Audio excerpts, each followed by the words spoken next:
اللہ رب العزت کو بندے کی تواضع اور اس کی عاجزی بہت زیادہ پسند ہے۔ اللہ تعالیٰ کسی کے لیے تکبر کو، بڑائی کو پسند نہیں کرتے۔ یہ تکبر، یہ بڑائی اور یہ کبریائی صرف اللہ رب العزت ہی کو زیب دیتی ہے۔ نبی کریم صلی اللہ علیہ وسلم اللہ تعالیٰ کے سب سے زیادہ محبوب ترین بندے ہیں، لیکن آپ صلی اللہ علیہ وسلم میں ابدیت اتنی زیادہ کامل۔ آپ صلی اللہ علیہ وسلم کھانا کھاتے تو کبھی 2 زانو ہو کر کھاتے اور کبھی ایک زانو نیچے بچھا لیتے اور ایک زانو کو آپ صلی اللہ علیہ وسلم کھڑا کر لیتے اور فرمایا کرتے کہ میں تو ایسے ہی کھانا کھاتا ہوں جیسے ایک غلام اور بندہ کھانا کھاتا ہے۔ اور آپ صلی اللہ علیہ وسلم کا لباس سادہ، آپ صلی اللہ علیہ وسلم اپنے جوتے خود گانٹھ لیا کرتے تھے، گھر کا کام خود کر لیا کرتے تھے، اور آپ صلی اللہ علیہ وسلم کو اللہ تعالیٰ نے ایسی عزتوں سے نوازا، لیکن آپ صلی اللہ علیہ وسلم کا جو چلنے کا انداز تھا اس میں بھی تواضع ٹپکتی تھی۔ آپ صلی اللہ علیہ وسلم کا سر مبارک تھوڑا سا جھکا ہوا ہوتا اور قدم اٹھا کر چلتے، اور آپ صلی اللہ علیہ وسلم ایسے چلتے گویا کہ بلندی سے نیچے کی طرف اتر رہے ہیں۔ اور آپ صلی اللہ علیہ وسلم مکہ میں فاتحانہ داخل ہوئے تو آپ صلی اللہ علیہ وسلم تواضع کی وجہ سے اتنا زیادہ سر جھکائے ہوئے تھے کہ کجاوے کی جو لکڑی ہوتی ہے اس کو آپ کا سر لگنے کے قریب تھا، اور آپ صلی اللہ علیہ وسلم ان لوگوں کے درمیان داخل ہوئے جو کہ آپ صلی اللہ علیہ وسلم پہ طرح طرح کے ظلم کر چکے تھے، آپ کے ساتھیوں کو ایذائیں دے چکے تھے،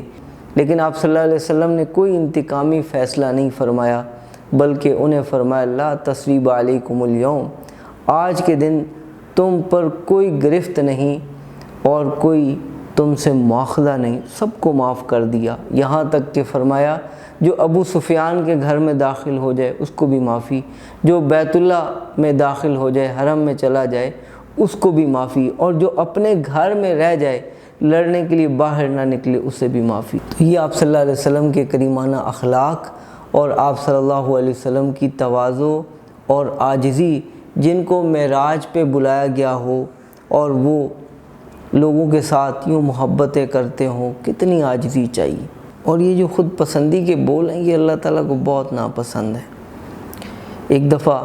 حضرت موسیٰ علیہ السلام اللہ تعالیٰ کے جلیل القدر پیغمبر، انہوں نے ایک خطاب فرمایا بڑا زبردست، بڑا فصاحت اور بلاغت پر مشتمل، اور لوگوں پر بہت اس کا اثر ہوا۔ کسی نے پوچھا کہ کیا آپ سے بڑا بھی کوئی عالم ہے؟ تو حضرت موسیٰ علیہ السلام نے فرمایا کہ میرے علم کے مطابق مجھ سے بڑا کوئی عالم نہیں۔ اب بات تو درست تھی، کیونکہ جن کو اللہ تعالیٰ نبوت عطا فرماتے ہیں اور شریعت کا علم دیتے ہیں وہ اس دور کے سب سے بڑے عالم ہوتے ہیں، اور پھر حضرت موسیٰ علیہ السلام پر تو اللہ تعالیٰ نے تورات کتاب اتاری اور ان کو اللہ تعالیٰ نے اپنے ساتھ ہم کلامی کا شرف بخشا، کیا ان کا مقام اور کیا مرتبہ، لیکن اللہ رب العزت کو یہ بول پسند نہیں آئے، اور اللہ تعالیٰ نے فرمایا کہ اے موسیٰ، ایک ایسا بندہ ہے کہ جنہیں ہم نے ایک ایسا علم عطا فرمایا جو تمہارے پاس نہیں۔ اب موسیٰ علیہ السلام کو اشتیاق ہوا، فوراً عاجزی اور تواضع کا غلبہ ہو گیا، اور اللہ رب العزت کی بارگاہ میں عرض کی کہ اللہ میں ان سے ملاقات کرنا چاہتا ہوں اور میں چاہتا ہوں کہ میں ان سے وہ علم سیکھوں۔ تو چلتے چلتے چلتے بڑی دور فاصلہ طے کیا، پھر اس جگہ سے بھی آگے نکل گئے جس جگہ پہ ملاقات ہونی تھی، واپس آئے اور پھر حضرت خضر سے ملاقات ہوئی۔ تو حضرت خضر نے کہا کہ اے موسیٰ، ایک وہ علم ہے جو تمہیں دیا گیا اور ایک وہ علم ہے جو مجھے دیا گیا ہے، جو علم آپ کے پاس ہے وہ میرے پاس نہیں، اور جو علم میرے پاس ہے وہ آپ کے پاس نہیں۔ پھر کشتی پہ سوار ہوئے تو ایک چڑی آئی، اس نے دریا میں سے تھوڑا سا پانی پیا اور اڑ گئی۔ تو حضرت خضر موسیٰ علیہ السلام کی طرف متوجہ ہو کر کہنے لگے کہ اے موسیٰ، میرے اور تمہارے اور تمام مخلوقات کے علم کی مثال اللہ کے علم کے مقابلے میں ایسی ہے جیسے کہ چڑیا نے اپنی چونچ میں دریا میں سے پانی لیا۔ تو اللہ تعالیٰ کا علم اتنا وسیع کہ کوئی اس کی حد ہی نہیں، اور ہمارا جو علم ہے وہ چڑیا کی چونچ میں جتنا سا پانی آتا ہے بس اسی کے بقدر ہے۔ تو اللہ رب العزت نے موسیٰ علیہ السلام کو بھی یہ سمجھانے کے لیے کہ یہ بول مجھے پسند نہیں ہیں، انہیں حضرت خضر علیہ السلام سے ملاقات کا ایک اشارہ دے دیا کہ جاؤ ان سے ملو تو صحیح، ان کے پاس ایسا علم ہے جو تمہارے پاس نہیں ہے۔ تو ہمیں عاجزی اختیار کرنی چاہیے۔ ہمارے پاس کیا ہے؟ ہم تو بہت ہی ناقص، بہت ہی کم علم اور بہت ہی کم درجے کے لوگ ہیں، اور جتنا بھی اللہ تعالیٰ نے نوازا ہوا ہے اس پہ اللہ تعالیٰ کا شکر ادا کریں اور بندگی پہ آئیں، عاجزی پہ آئیں۔